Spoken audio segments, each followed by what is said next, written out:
enslavement, reform, silenced individuals. The time period of the early 19th century was characterized by establishing the status quo of the United States, the seeds of westward expansion, and the change that the market revolution and industrialization prompted. This era of change ignited the religious reform movement of the Second Great Awakening that originally increased the prominence of religions such as Christianity and Methodism. This spiritual revival carried into other areas of humanitarian reform that focused on causes such as temperance, education, and most notably the abolition movement. As slaves toiled in the cotton fields of the Deep South, subjected to abuse and a life of misery, Northern abolitionists and the growing population of free African Americans sought to correct the unjust system that the nation was built on and currently defended. Inspired by a rebirth in religion and the injustices of African Americans, abolitionist and feminist Maria Stewart of Connecticut rose to prominence. As she devoted her child to servitude and received a minimal education, Stewart obtained the opportunity to marry into the growing African American middle class in Boston and the Black Methodist Church located in the African Meeting House of Boston. In 1832, after her husband's death and loss of property, she utilized her grief, passionate Christian faith, and activist spirit and embarked on a mission to vocalize the struggles amid the African American and female populations. Although Maria Stewart's activism was ill-received, thus compromising her contributions, Stewart ultimately enacted positive change in American society as she nuanced past abolition thought to extend the movement to women and paved the way for basic rights and opportunities for African Americans. The progress and message of Stewart's activism was hindered as she lost support through criticizing her audience and taking a controversial stance at the time. A noticeable change in her audience's demeanor occurred as she transitioned from a writing career in respected newspapers, where she was regarded by notable figures as intelligent, practical, and truly eloquent, to a seemingly radical public speaking career. Within her first speech, Why Ye Sit Here and Die, delivered in Boston in 1832, she implemented her unique stance: "Who shall go forward and take off the reproach that's cast upon the people of color? Shall it be a woman?" Stewart disrupted gender roles and negated the concept of separate spheres through asserting that women were capable of actively participating in the abolitionist movement. Additionally, she emasculated her male audience by declaring that their efforts were not effective and that a woman could perform to a higher standard. Continuing her offenses against her audience, she additionally criticized upper-class white and black people and religious pretenses for their failure to utilize their higher platform in society to advocate against slavery. As she stated, "But a God of infinite purity will not regard the prayers of those who hold religion in one hand and prejudice, sin, and pollution in the other. He will not regard the prayers of self-righteousness and hypocrisy." Stewart formulated the basis of her argument and activism around defying those in power, both white and black, and offended them through deeming their actions as immoral, while simultaneously uplifting an oppressed population. Due to harsh criticism, her public speaking career would only last 1 year. Accompanied by the nature of her arguments, Stewart possessed little influence as a widowed African-American woman. Her image contrasted the historical narrative of feminists being white, middle to upper-class women who ignored the plight of those battling racism, class issues, and oppression. Her lack of status aided in the public silencing of her argument, as preconceived notions prompted people to deem her activism as radical and lacking credibility. Despite the prejudice against her, Stewart's words did not falter. She refuted, "The frowns of the world shall never discourage me." Stewart's defiance enhanced public demonization towards her, and her movement thrived on disrupting the systems of oppression in place. Stewart sacrificed her image for the sake of her cause, and as put by William C. Nell, she encountered an opposition from even her Boston circle of friends that would have dampened the ardor of most women. She proved to be a pioneer in the sense that she strided boldly onto platforms in front of critical audiences, some of which even threw rotten tomatoes at her, and gained a poor reputation for advocating on the behalf of human rights. Her argument may have been silenced by the American atmosphere, yet she prompted a discussion around female and African American influence. Through her many writings and speeches, Maria Stewart broadened the scope of the established abolition movement and employed the power of women. Stewart originally created her path of activism through inspirational figures such as David Walker and William Garrison.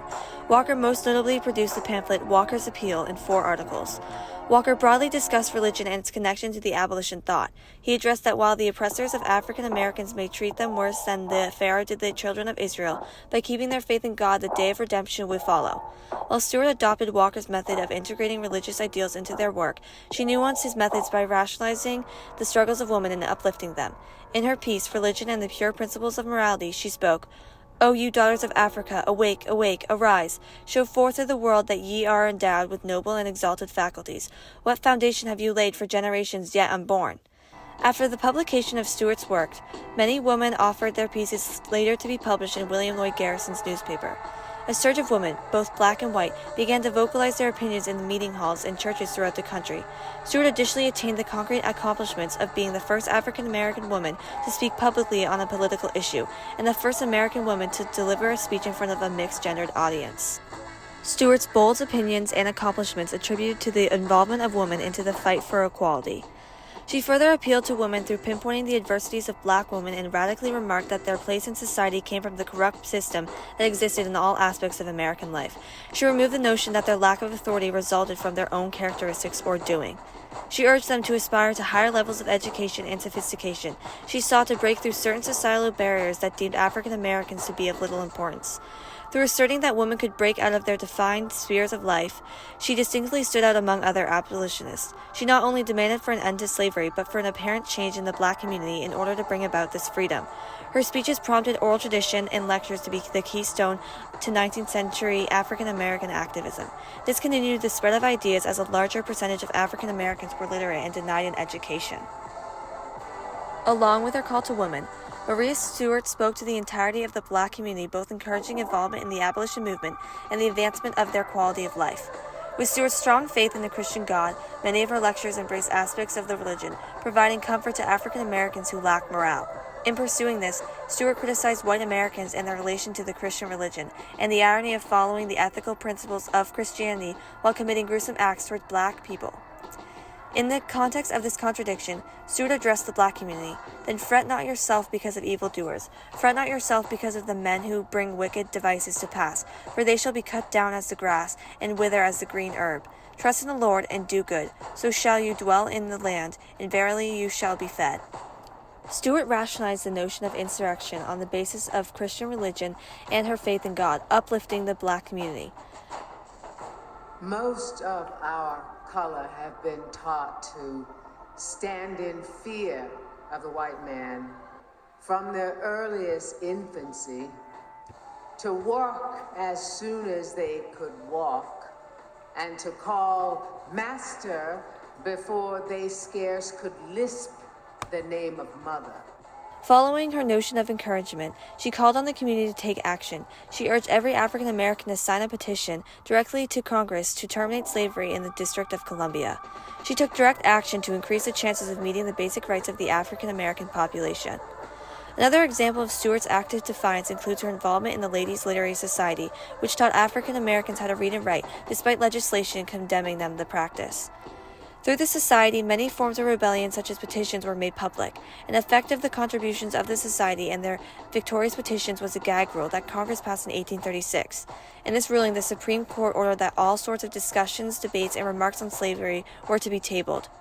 Congress felt threatened and utilized their power to weaken women's increasing role in the abolition movement. Maria Stewart managed to disrupt policy and status quo at a higher level, proving that her influence extended beyond her target audience. Lastly, Stewart proved to be a formidable force within the progressive movement of education equality. Some of Stewart's contributions include teaching at a school for young African American girls and founding a Sunday school. Through creating schools for African American girls, Stewart acted on the belief that equity cannot exist if all are not afforded equal educational opportunities. Stewart continuously managed to effect change in the long-term opportunities of African Americans by demanding reform from the government, creating schools, and defending her humanitarian efforts on the principles of religion, common sense, and unity. Although Stewart's contributions to both the feminist and abolition movements were viewed as controversial, Stewart ultimately crossed frontiers as an antebellum activist through nuancing previous abolitionist thought and vouched for equal opportunity for all African Americans. Stewart proved to be a pioneer in the sense that she paved the way for other feminist and abolitionist figures such as Sojourner Truth. As depicted in Truth's speech, Ain't I a Woman?, Truth adopted Stewart's argument as she assessed the moral strains of slavery through a religious lens. Additionally, Truth entered the realm of education as she argued that intellect and education should be independent of the rights of women and African Americans. As Truth's platform adopted Stewart's line of thinking, she exemplified the idea that Stewart was a pioneer as Stewart crossed a frontier into unprecedented humanitarian questions.